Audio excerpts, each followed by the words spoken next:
He said this in reference to his recently released article titled "Translating Political Independence to Real Development Through Research-Based Decision-Making." Political independence, as I've just alluded to, is about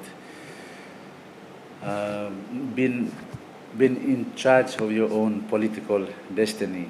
So instead of someone else ruling you and making the decisions, you are now able to rule in your own as a country. And Dr. Sanida defined real development simply as the improvement to people's living, saying that although there had been changes in the last 49 years, with the country's numerous resources, PNG still struggles to achieve real development. Context of here is not to put blame on this due to this government or that government. So whatever government, the current government or a future government, they will still face the same issues and the questions that they need to address.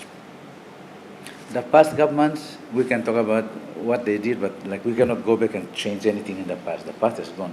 The point is, how do we learn the lessons of what has happened and how do we progress going forward? Although there are other areas, the director used examples of development struggle from the perspective of three microeconomic indicators, being Papua New Guinea's gross domestic products, inflation situation, and the exchange rate dilemma. We have conducted different types of research, and the other institutions are also doing. But I think one of the key points is the link between us as research institutions and those who are making decisions in government. There needs to be more stronger linkage. As I alluded to, our motto is inquire, inform, and influence. So inquiring is where our researchers are doing the research and making the analysis.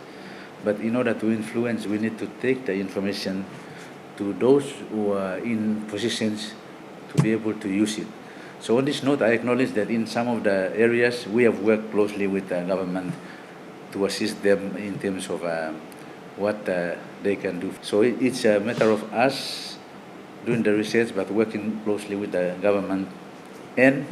But it also depends on whether those who are in a position to make those are willing to take research input into.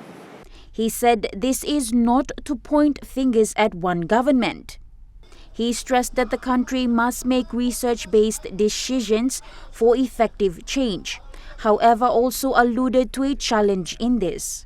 Dr. Sanida emphasized that improvements to living standards requires good decision-making and that requires good information or evidence.